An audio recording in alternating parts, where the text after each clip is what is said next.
Hay una fecha que México no olvidó. El 26 de febrero de 2013. Un martes frío en el que un jet privado procedente de San Diego tocó tierra en el Aeropuerto Internacional de Toluca a una hora en que la mayoría de la gente todavía dormía. No había fotógrafos de sociedad esperando afuera. No había funcionarios sonrientes ni micrófonos encendidos.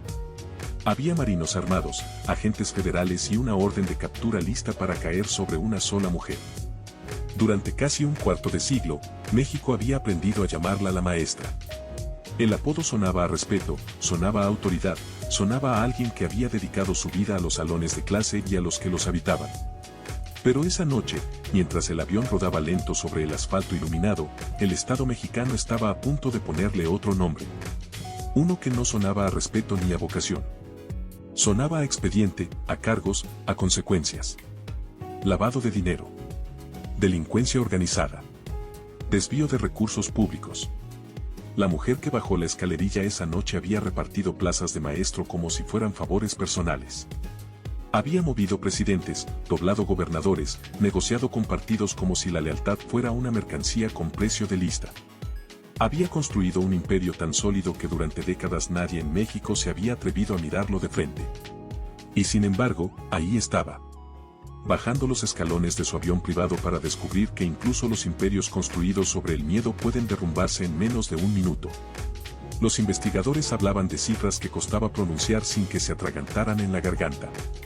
Más de 2.000 millones de pesos presuntamente desviados del sindicato de maestros más grande de América Latina. Casi 3 millones de dólares en compras en tiendas de lujo en Estados Unidos. Vuelos privados. Cirugías estéticas en clínicas de California. Mansiones frente al mar. Cuentas en Suiza. Un intento de mover 6 millones de dólares hacia Europa usando empresas fantasma y, en el detalle más sórdido de todos, el nombre de su propia madre muerta. Eso decían los expedientes. Eso decía la acusación. Pero esta historia no empieza esa noche en Toluca. No empieza con el frío del asfalto ni con el sonido metálico de unas esposas.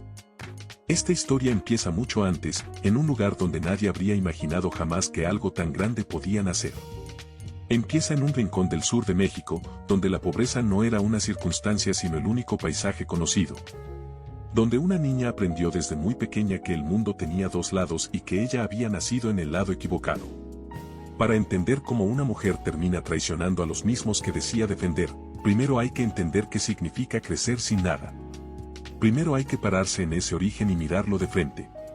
Porque el monstruo no nació siendo monstruo. Nació siendo una niña con hambre, con miedo y con una herida que nunca cerró del todo. Y esa herida, con el tiempo, se convirtió en algo mucho más peligroso que la pobreza misma. La pobreza tiene muchas formas de entrar en el cuerpo de un niño. A veces entra por el estómago, ese vacío sordo que no se llena con promesas. A veces entra por los ojos, cuando un niño mira a su alrededor y descubre que todo lo que existe en su mundo tiene bordes rotos, paredes cansadas, zapatos gastados antes de tiempo. Y a veces entra de la peor manera posible. Entra por la ausencia. Por el hueco que deja a alguien que debía estar y que un día simplemente no está. Comitán, Chiapas, 1945.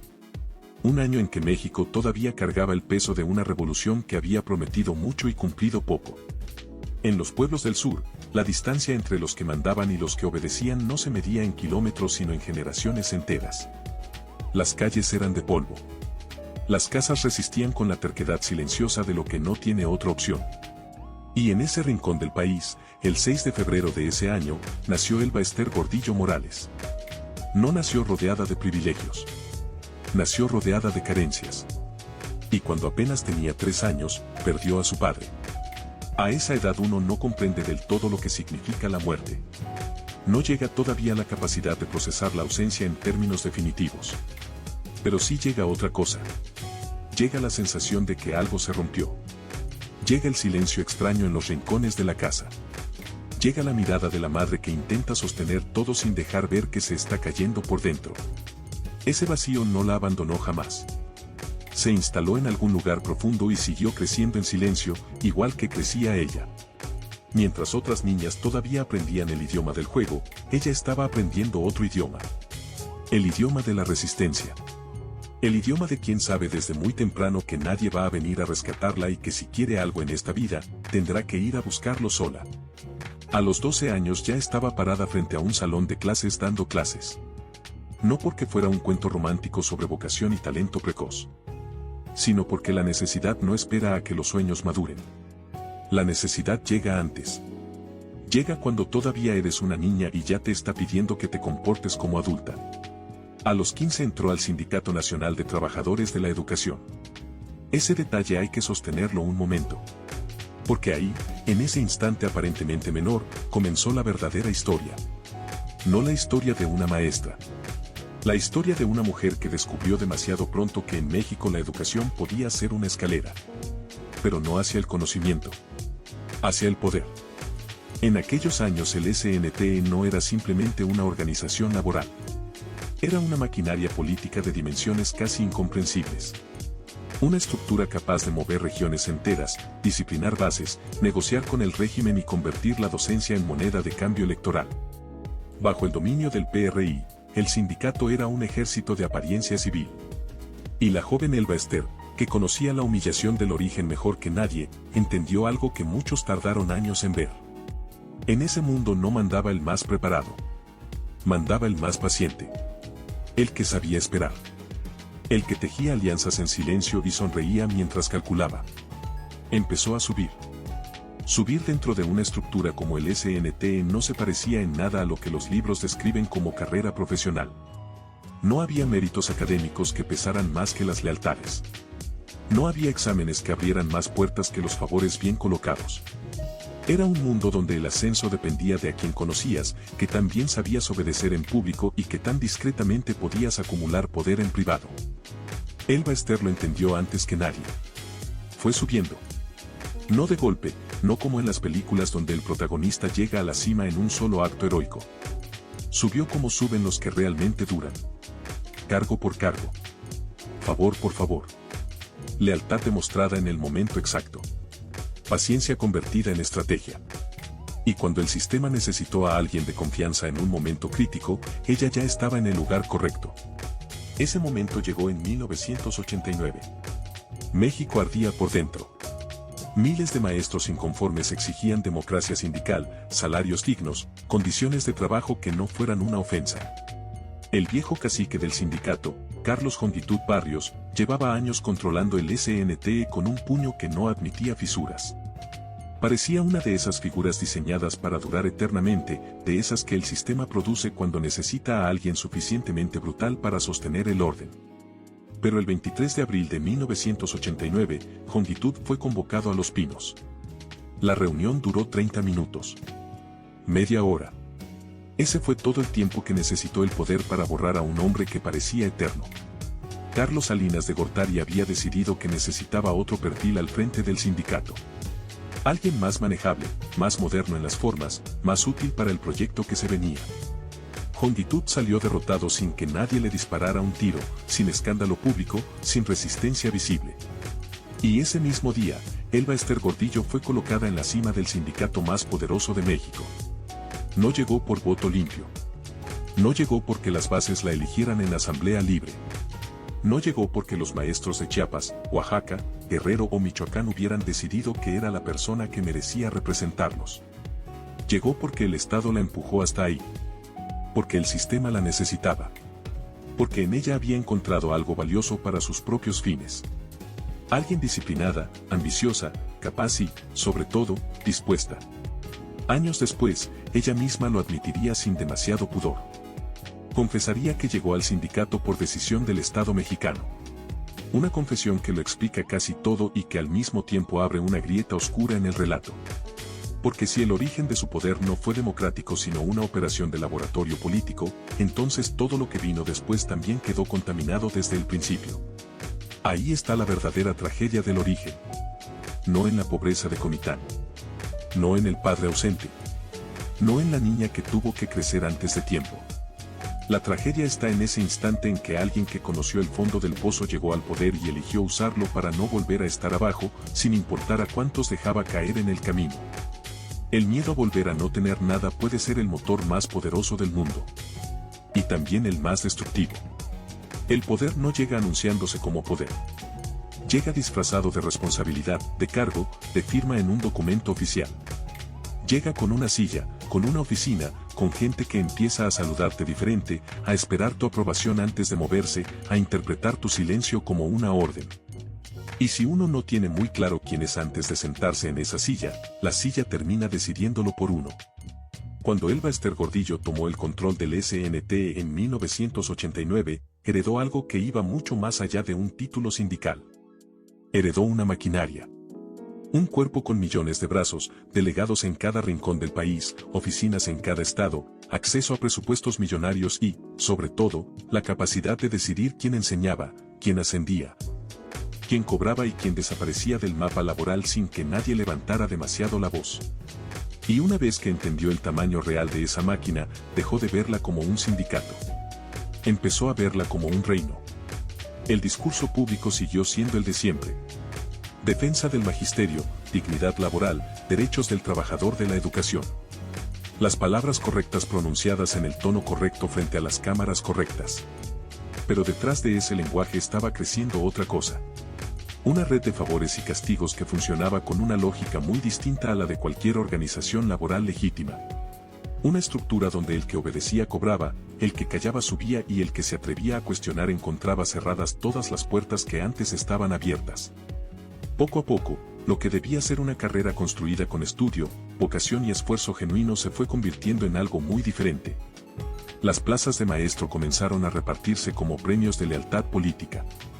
Los puestos empezaron a funcionar como moneda de cambio. Ser maestro dejó de depender del mérito y empezó a depender del dinero, de la conexión correcta o de la obediencia incondicional a la estructura. Y entonces apareció la figura que resumía toda la podredumbre del sistema en una sola imagen. Los maestros fantasma. Nombres en nómina. Salarios cobrados puntualmente mes a mes. Personas que existían en los papeles del sindicato pero que jamás pisaban un salón de clases. En 2009, un informe sacudió al país al revelar la existencia de aproximadamente 22.000 maestros en esa condición. Una cifra tan obscena que costaba procesarla. Cada año, esa red consumía alrededor de $130 millones. Dinero público. Dinero que debía haber llegado a cuadernos, a techos reparados, a bibliotecas, a laboratorios. A los materiales básicos que una generación entera de niños mexicanos estaba esperando sin saber que alguien ya había decidido gastarlos en otra cosa. Pero el verdadero genio oscuro de Gordillo no estuvo solamente en drenar recursos.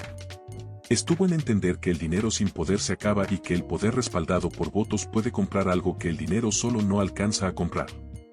Impunidad. Había algo que Elba Ester Gordillo entendió antes que la mayoría de los operadores políticos de su generación. Que en México, el poder real no se mide por el cargo que uno ocupa sino por la capacidad de hacer que otros necesiten de uno para ocupar los suyos. Y con 1,5 millones de miembros sindicales distribuidos en cada rincón del territorio nacional, tenía entre las manos algo que ningún político podía ignorar. Votos. Casillas. Operadores. Movilización territorial a escala industrial. Presidentes y gobernadores lo sabían. Por eso la buscaban. Por eso la tenían. Por eso llegaban a negociar con ella con la incomodidad silenciosa de quien sabe que necesita algo que no debería necesitar pero que no puede conseguir de otra forma. El SNT bajo su control no era solo un gremio, era una pieza estructural del sistema político mexicano. Y ella era la única que sabía cómo moverla. Pero Gordillo también entendió algo más. Que la lealtad partidista era una ficción útil mientras convenía y un lastre peligroso cuando dejaba de convenir. Mientras le sirvió al PRI, jugó con el PRI. Cuando el viento empezó a cambiar de dirección, comenzó a mirar hacia otros lados. En 2003 empezó a romper la vieja obediencia al régimen desde adentro. En 2005 impulsó su propio instrumento político, Nueva Alianza, un partido diseñado a su medida con el dinero y la estructura del sindicato como combustible. Y en 2006, en la elección presidencial más cerrada y más envenenada de la historia reciente de México, se movió con la frialdad de quien no cree en ideologías sino en facturas por cobrar. Después vinieron las acusaciones. Los testimonios sobre acuerdos en la oscuridad. Las sospechas de exigencias millonarias para financiar su proyecto político personal. Los nombramientos colocados como fichas dentro del aparato del Estado a cambio de apoyo electoral. El control sobre espacios clave del gobierno federal que nadie explicaba con claridad pero que todos en los pasillos del poder reconocían en voz baja. Y mientras esa maquinaria seguía funcionando, el daño real se acumulaba en silencio donde nadie con poder miraba. Porque el secreto más profundo del imperio de Gordillo no era el lujo personal ni las cuentas en Europa. Era algo mucho más grave y mucho más difícil de reparar. Era haberle puesto precio al futuro de un país. Cuando las plazas se venden, el aula se convierte en mentira. Cuando los maestros fantasma cobran, los niños reales pagan. Cuando el presupuesto educativo se convierte en nómina clientelar, lo que se hipoteca no es solo el dinero público. Se hipoteca la posibilidad de que una generación entera tenga las herramientas para defenderse de su propio presente. Eso fue lo que nadie quiso decir en voz alta durante demasiados años. Que Elba Ester Gordillo no solo había corrompido un sindicato. Había diseñado un sistema donde enseñar importaba menos que obedecer. Donde el aula valía menos que la nómina. Donde la infancia de México podía administrarse como recurso político sin que nadie en las cúpulas del poder sintiera demasiada urgencia por detenerlo. Si la fortuna de Elba Ester Gordillo pudiera tocarse con las manos, tendría la textura fría del mármol importado. El peso obsceno de una bolsa de diseñador y el olor artificial de una boutique donde ningún precio tiene relación con el mundo real. Pero si esa misma fortuna pudiera escucharse, sonaría de otra manera. Sonaría como un techo de lámina golpeado por la lluvia en la sierra chiapaneca. Sonaría como el silencio de un salón vacío porque el maestro no llegó. Sonaría como la voz de un niño preguntando por qué su escuela no tiene libros y nadie encontrando una respuesta honesta para darle. Ahí estaban las víctimas reales de este saqueo. No en los discursos de los fiscales. No en los expedientes judiciales. No en las ruedas de prensa del gobierno. Estaban sentadas en pupitres rotos. Estaban caminando kilómetros por veredas de polvo para llegar a un aula donde el maestro asignado nunca aparecía. Estaban creciendo con menos de lo que necesitaban porque alguien arriba había decidido que su futuro era un recurso aprovechable. Durante años, México cargó con una estructura absurda. Cerca del 90% del presupuesto educativo terminaba consumido por la nómina. La cifra sola ya era escandalosa. Pero la herida se abría todavía más cuando se entendía que dentro de esa nómina viajaban miles de nombres que no daban clase, miles de favores convertidos en salarios. Miles de lealtades compradas con recursos que debían haber llegado a las aulas de Oaxaca, Guerrero, Chiapas, Michoacán. Los números internacionales terminaron diciendo lo que el sistema se resistía a admitir. En 2009, los resultados de las pruebas PISA colocaron a México entre los peores lugares del mundo desarrollado en comprensión lectora, ciencias y matemáticas. No era una mala racha. No era un tropiezo coyuntural. Era el retrato de una generación creciendo con menos herramientas de las que necesitaba para defenderse. Era la prueba fría y documentada de que mientras unos negociaban plazas en oficinas con aire acondicionado, otros estaban condenando niños en silencio. Un estudiante promedio en México recibía apenas 4 horas y media de clase al día. Apenas la mitad de quienes entraban a la primaria lograban terminarla. Piensa en lo que eso significa. Piensa en un niño de 7 años caminando antes del amanecer para llegar a un salón donde el maestro no aparece porque está cumpliendo compromisos sindicales o porque simplemente nunca tuvo vocación, sino la conexión correcta para conseguir la plaza. Piensa en ese mismo niño a los 15 años descubriendo que el sistema no lo preparó para nada. Y piensa en lo que ocurre cuando ese vacío empieza a llenarse con las únicas estructuras que sí parecen recibirte. El daño de Gordillo no puede medirse solamente en millones de pesos desviados. Tiene que medirse también en adolescencias arruinadas. En comunidades atrapadas entre el abandono y la rabia. En jóvenes que crecieron sin oportunidades reales y que terminaron viendo en el crimen organizado la única institución que sí tenía espacio para ellos. Y mientras todo eso ocurría, mientras una generación crecía con menos de lo que le correspondía, la mujer que decía representar al magisterio vivía de una manera que resultaba casi imposible de describir sin que la indignación sea atragante. Cerca de $3 millones en compras en Neiman Marcus. Ropa de diseñador, bolsos, accesorios, caprichos acumulados con la voracidad de alguien que teme que el lujo también pueda desaparecer. Louis Vuitton, Chanel, Prada. Nombres que no pertenecen al vocabulario de ninguna escuela rural en México pero que llenaban los armarios de la maestra con dinero que tenía otro destino original. $400,000 en vuelos privados. porque moverse en avión comercial era, al parecer, demasiado ordinario para alguien que había pasado la infancia en Comitán. Cirugías estéticas y tratamientos en clínicas de California. Como si el cuerpo también fuera un proyecto de reinvención permanente, otra forma de alejarse de la niña pobre que un día fue y que quizás nunca dejó de perseguirla. Mansiones en Coronado Case, frente al agua, donde el mar servía de decorado para una vida construida sobre el dinero de los más vulnerables. Cuentas en Suiza. Movimientos financieros en Liechtenstein. Y el intento de transferir $6 millones hacia Andorra usando una ingeniería de empresas pantalla tan elaborada que revelaba no solo codicia sino una inteligencia completamente entregada al servicio del saqueo. Pero el detalle que desnudaba algo más profundo que la avaricia era otro. Para justificar parte de ese capital, para darle una apariencia de origen legítimo a dinero que no podía explicarse de otra manera, se utilizó el nombre de su madre. Una maestra rural de Chiapas que ya había muerto. Una mujer humilde cuya única herencia real fue haberle transmitido a su hija el oficio de enseñar, ese mismo oficio que la hija terminaría convirtiendo en instrumento de extracción. Ahí ya no había solo corrupción financiera. Había una degradación moral de otro orden. La disposición de ensuciar hasta la memoria de los muertos con tal de sostener el palacio. Y mientras esa obscenidad se documentaba en expedientes que pocos querían abrir, el contraste con la realidad de las aulas mexicanas seguía siendo insoportable. Porque cada dólar guardado en una cuenta suiza tenía un rostro concreto. Era un salón sin ventanas. Era un maestro honesto trabajando sin materiales. Era una escuela en la montaña resistiendo con lo que tenía porque nadie arriba había decidido que merecía algo más.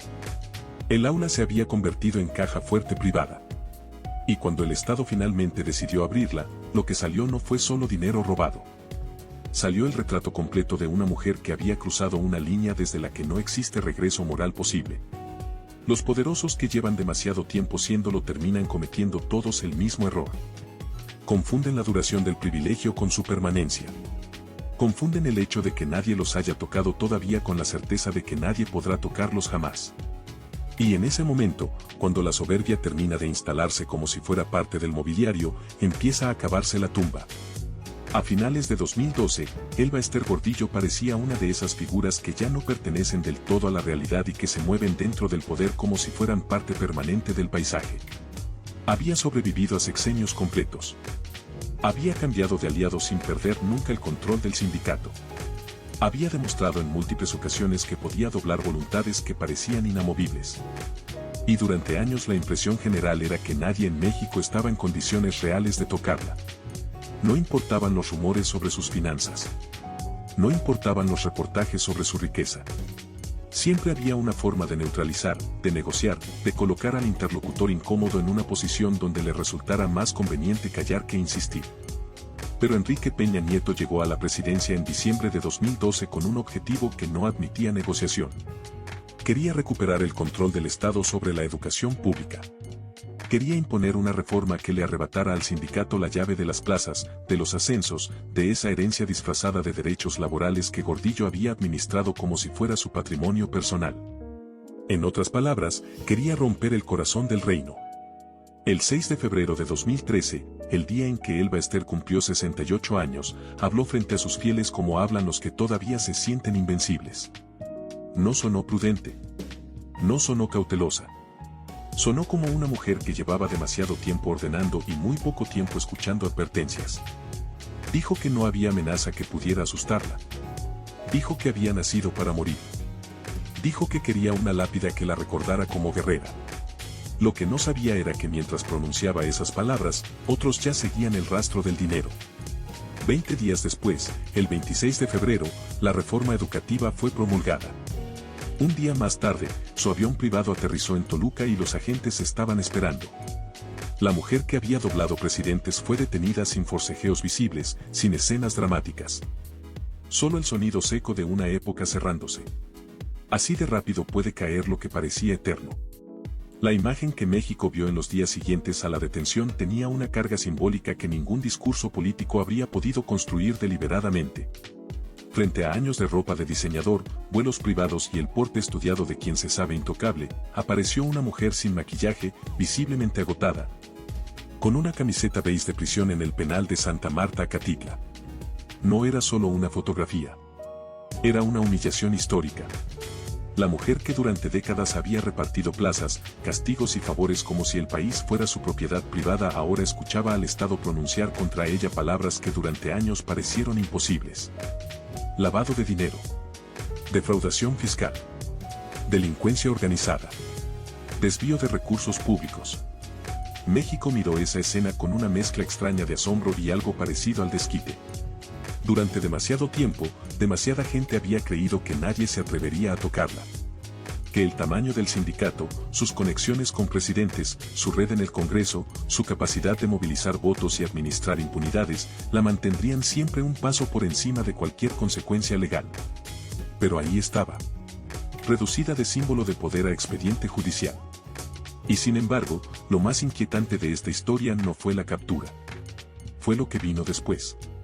Porque en México la cárcel no pesa igual sobre todos. Para el que no tiene nada, el sistema cae con todo su rigor, sin matices, sin excepciones, sin puertas laterales. Para el que todavía conserva dinero, relaciones y abogados con experiencia en el arte del desgaste procesal, la prisión empieza a llenarse de grietas. Desde el principio, la defensa de Gordillo apostó todo a la lentitud. Al tecnicismo. Al error ajeno. Al informe médico. A la edad. A la fragilidad física. A todo aquello que pudiera convertir la severidad del encierro en algo más administrable. Y mientras la opinión pública celebraba la caída de un ícono de la corrupción, su equipo legal hacía lo que mejor sabe hacer la gente que todavía tiene recursos. Convertir la justicia en una carrera de resistencia donde el que aguanta más termina ganando. Llegaron los diagnósticos. Los reportes clínicos. Las enfermedades acumuladas. Los argumentos sobre condiciones físicas incompatibles con el encierro regular. Poco a poco, la celda dejó de parecer celda. A finales de 2017, la mujer que debía responder por haber exprimido durante décadas el dinero del magisterio ya no estaba en una prisión común. Había conseguido arresto domiciliario en Polanco, uno de los barrios más exclusivos de la Ciudad de México. El contraste era de una obscenidad que no necesitaba comentarios adicionales. Y entonces llegó el golpe final. El que demostró que en México la justicia puede tropezar de maneras que resultan difíciles de distinguir de la complicidad. En agosto de 2018, después de casi 5 años y medio bajo control judicial, un tribunal federal canceló los cargos más graves contra Elba Ester Gordillo. No porque el país hubiera descubierto de repente que era inocente. No porque el dinero hubiera regresado misteriosamente a las aulas. No porque los niños de Chiapas, Oaxaca o Guerrero hubieran recuperado algo de lo que les fue arrebatado. Cayeron los cargos por otra razón. Una razón más mexicana y más amarga que cualquier otra. Los fiscales habían cometido errores de procedimiento. Parte de la evidencia bancaria fue considerada inválida por la forma en que había sido obtenida. La forma contaminó el fondo. Y la mujer que durante décadas había usado los pliegues del poder para protegerse terminó salvándose una vez más gracias a los pliegues del sistema que supuestamente debía juzgarla. Sus abogados hablaron de libertad absoluta. De vindicación. De justicia finalmente hecha. Pero la verdad era otra y México lo sabía. La prisión no había limpiado su nombre. Solo había demostrado que en este país incluso la desgracia puede administrarse con privilegios si uno conserva los recursos y las conexiones correctas. No la absolvió la historia. La rescató la torpeza de un aparato incapaz de castigar con la misma contundencia con la que ella había dañado a un país entero durante casi un cuarto de siglo. Salió de la jaula, sí. Pero hay algo que ningún tribunal puede devolver y que ningún error de procedimiento puede borrar. La forma en que una nación empieza a pronunciar tu nombre. La forma en que tu rostro se convierte en símbolo de algo que el país no quiere volver a ver pero que tampoco puede permitirse olvidar. Porque hay derrotas que no se miden por los años de cárcel cumplidos. Se miden por la manera en que la historia decide recordarte cuando ya no puedes controlar el relato. Y cuando volvió a aparecer en público, México descubrió que la cárcel no había traído arrepentimiento. Solo había afilado todavía más su descaro. Cuando Elba Ester Gordillo recuperó la libertad en agosto de 2018, muchos esperaban al menos una cosa. No redención, porque eso ya parecía un territorio demasiado lejano para alguien con su historial. No vergüenza, porque esa palabra hacía años que no encontraba lugar en su vocabulario. Esperaban silencio. Un retiro discreto. Una desaparición elegante. Una vejez lejos de las cámaras y de la vida pública, que es lo mínimo que parece razonable esperar de alguien que acababa de salir de 5 años bajo control judicial después de haber sido exhibida como el rostro más visible de la corrupción sindical en la historia moderna de México. Lo lógico habría sido esconderse, bajar la cabeza, dejar que el tiempo hiciera su trabajo de desgaste y olvido. Pero Elba Ester no volvió para pedir perdón. Volvió para desafiar. El 20 de agosto de 2018, el mismo día en que millones de niños mexicanos regresaban a clases, eligió aparecer frente a las cámaras con una serenidad que parecía una provocación calculada hasta en sus detalles. No habló como alguien que hubiera atravesado una caída. Habló como alguien convencido de haber derrotado al sistema. Se declaró inocente. Se presentó como víctima de persecución política. Aseguró que la reforma educativa que motivó su detención se había derrumbado. Prometió seguir defendiendo a los maestros. Y en ese instante México volvió a ver el corazón del personaje en su versión más pura. Porque la misma voz que había convivido durante años con cuentas opacas, plazas vendidas y privilegios construidos sobre el dinero del magisterio, se envolvía otra vez en la bandera del sacrificio colectivo. Era una escena casi perfecta en su cinismo. La guardiana de la dignidad magisterial que había pasado años vaciando esa misma dignidad de contenido real. Pero el tiempo tenía preparada todavía una imagen más brutal. Una que concentraría en un solo evento todo lo que necesitaba saberse sobre el tipo de persona que Elba Ester Gordillo había elegido ser. En febrero de 2022, con 77 años de edad y el escándalo todavía fresco en la memoria del país, decidió casarse por tercera vez. No con alguien de su generación. No con un viejo compañero de luchas sindicales. Eligió a Luis Antonio Lagunas Gutiérrez, un abogado de 36 años, 41 años menor que ella, parte del entorno jurídico que la había ayudado a desmontar los cargos en su contra. No era solamente una boda. Era un mensaje. El lugar elegido para la ceremonia no fue un detalle menor. Fue Oaxaca. Una tierra cargada de memoria, de resistencia y de una rabia magisterial que nunca se había apagado del todo. Una de las regiones donde la indignación contra el viejo sistema sindical había sido más intensa, más sostenida y más visible. Donde los maestros de la CNT llevaban décadas enfrentando al aparato que Gordillo había controlado. Donde el nombre de la maestra no evocaba respeto sino agravio acumulado. Y ahí, en ese lugar, eligió montar una fiesta. La ceremonia fue blindada desde el principio. Invitados selectos. Teléfonos retenidos en la entrada. Protocolos de seguridad diseñados para mantener al mundo exterior fuera de la burbuja. Flores, lámparas, mesas impecables, el aire controlado de quienes creen que el dinero puede domesticar cualquier contexto y convertir cualquier lugar en escenario de celebración privada. Pero la historia no siempre se deja domesticar. Antes de que la celebración pudiera consumarse con normalidad, un grupo de maestros de la CNT irrumpió en el recinto. Entraron con la furia acumulada de años.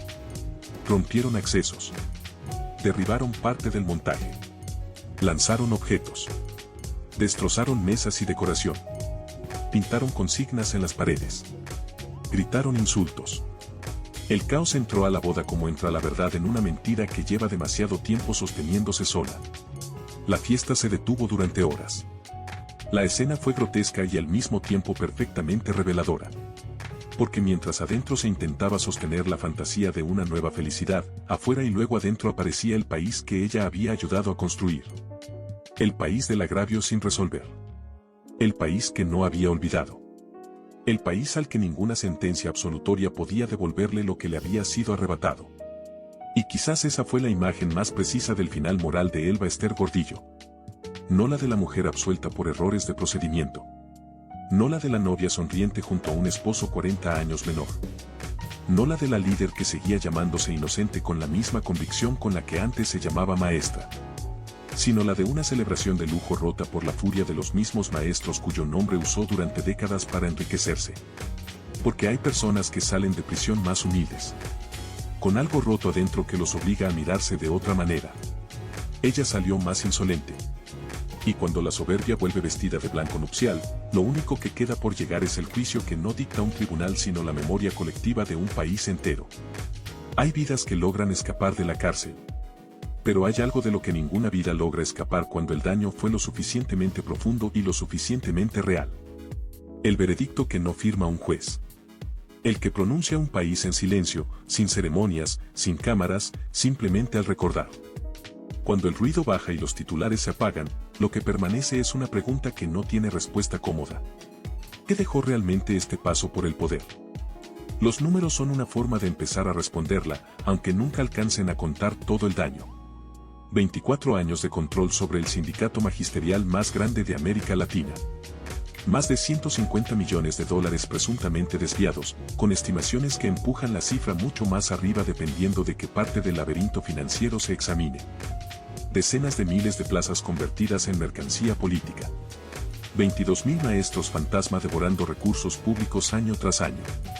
Cerca de 130 millones de dólares anuales perdidos en esa maquinaria de simulación. El 90% del presupuesto educativo consumido por nóminas mientras miles de escuelas seguían esperando lo más básico. Y detrás de cada cifra, algo más doloroso que el dinero. Un niño aprendiendo menos de lo que necesitaba. Un maestro honesto trabajando con más carencias de las que debería. Una comunidad entera viendo cómo el futuro se le escurría entre los dedos sin que nadie con poder se sintiera obligado a explicarlo. Eso fue lo que ningún abogado pudo lavar. Porque sí logró salir. Sí consiguió romper el cerco judicial que durante meses pareció definitivo. Sí transformó casi 6 años bajo control legal en una historia donde la prisión terminó suavizada por diagnósticos médicos, recursos procesales y arresto domiciliario en uno de los barrios más exclusivos de la capital. Y sí, en febrero de 2026, cuando la Suprema Corte dejó firme la obligación de pagar más de 19 millones de pesos al fisco. Esa cifra seguía pareciendo pequeña frente a la magnitud del daño histórico que su nombre arrastra. Pero ahí está justamente la clave de todo esto. La ley pudo tropezar. Los procedimientos pudieron fallar. Los fiscales pudieron cometer los errores que cometieron. La memoria no falla de la misma manera. La memoria de México no la recuerda como una educadora. No la recuerda como una reformadora ni como una dirigente simplemente polémica. La recuerda como el rostro de una época en que la educación pública fue tratada como botín, como palanca electoral, como caja privada para financiar lujos, obediencias y blindajes personales. La recuerda como una mujer que nació en la pobreza y que en lugar de combatirla desde el lugar de poder que alcanzó, terminó usando la pobreza ajena como peldaño para volverse intocable. Eso es lo que no prescribe. Eso es lo que ninguna sentencia absolutoria puede borrar del registro moral de un país. Y sin embargo, incluso en una historia así, existe algo parecido a la dignidad. Algo que brilla con más fuerza precisamente porque contrasta con todo lo que la rodea. No viene de ella. Nunca vino de ella. Viene de los otros. De los que estuvieron en el lado opuesto de esta historia sin que nadie los nombrara en los titulares. Viene de los maestros de verdad. De los que siguieron entrando a dar clases en escuelas quebradas sin que nadie les garantizara que habría material suficiente o que el techo aguantaría otro temporal. De los que no tuvieron acceso a boutiques en San Diego ni a cuentas en Europa, pero sí a una vocación que nadie pudo comprarles ni arrebatarles aunque lo intentara. Viene de las comunidades de Chiapas, Oaxaca, Guerrero y Michoacán que siguieron sosteniendo la educación de sus hijos con lo poco que tenían. Que construyeron salones con sus propias manos cuando el sistema no llegaba. Que organizaron cooperativas para comprar cuadernos cuando el presupuesto nunca alcanzaba. Viene de los niños que siguieron estudiando a pesar del abandono. Que aprendieron a leer en condiciones que ningún funcionario educativo habría aceptado para sus propios hijos. Que llegaron hasta donde llegaron no gracias al sistema sino a pesar de él. Esa es la única forma posible de redención en esta historia. No en la mujer que se dijo perseguida mientras el país contaba lo que faltaba en sus escuelas, sino en los que resistieron sin aviones privados, sin mansiones, sin cirugías, sin padrinos políticos. En los que enseñaron con salarios miserables y salones a medio caer y que aún así eligieron presentarse cada mañana porque alguien tenía que hacerlo. Porque el legado verdadero de una persona no lo dictan sus escoltas ni sus propiedades ni su capacidad de doblar tribunales. Lo dicta la huella que deja en los más débiles. Y en este caso esa huella no fue un aula mejor. Fue una cicatriz. Una de esas cicatrices que un país aprende a reconocer aunque pasen los años, cambien los gobiernos y los titulares se apaguen uno a uno. El dinero puede comprar tiempo. Puede comprar defensa. Puede comprar demora. Puede comprar comodidad dentro de la desgracia y puede comprar incluso la apariencia de victoria cuando los procedimientos fallan y los cargos caen por razones que nadie celebra en voz alta. Pero el dinero nunca ha podido comprar absolución moral. Y esa es la diferencia que esta historia deja como enseñanza final. Elba Ester Gordillo llegó desde el fondo. Desde una infancia marcada por la ausencia, por la carencia, por la urgencia de sobrevivir antes de tiempo. Nadie puede quitarle ese origen ni la dureza real que implicó. Y nadie debería. Porque la pobreza no es un mérito ni una culpa. Es simplemente el punto de partida. Pero hay una pregunta que esa trayectoria deja suspendida en el aire y que no tiene respuesta fácil. ¿Qué hace una persona cuando llega al poder después de haber conocido el fondo? ¿Lo usa para cerrar la brecha que la marcó? ¿O lo usa para asegurarse de que nadie pueda volver a ponerla en ese lugar, sin importar a cuántos deja atrás? En su caso, la respuesta quedó escrita en los expedientes, en las cuentas bancarias, en los salones sin techo, en los maestros fantasma, en los niños que crecieron con menos de lo que les correspondía. La niña pobre de Comitán llegó a lo más alto. Y desde ahí eligió mirar hacia abajo no para tender la mano sino para asegurarse de que nadie subiera. Eso es lo que hace que esta historia duela de una manera particular. No es solo la corrupción. Es la traición. La traición de alguien que conocía el hambre y eligió alimentarse del hambre de otros. Que conocía la humillación de no tener y construyó su fortuna sobre la humillación de los que tampoco tenían. Que debía haber sido la voz de los sin voz y se convirtió en el silencio más caro de la historia educativa de México. Quien convierte la educación de los pobres en lujo personal no termina siendo recordada como maestra. Termina siendo recordada como advertencia. Como el nombre que un país pronuncia cuando quiere explicar lo que nunca debería volver a ocurrir. Como la imagen que regresa cada vez que alguien en una posición de poder olvida que ese poder no le pertenece. Le pertenece a los niños que esperaban en los pupitres. A los maestros que entraron al salón sin garantías. A las comunidades que pusieron su fe en un sistema que los falló. A ellos nunca se les devolvió lo que se les tomó. Y esa es la deuda que ninguna sentencia cierra, ningún pago al fisco salda y ninguna boda blindada puede hacer desaparecer. La maestra que traicionó a los pobres dejó una marca. Y las marcas de ese tipo no se borran. Se heredan. Y se recuerdan.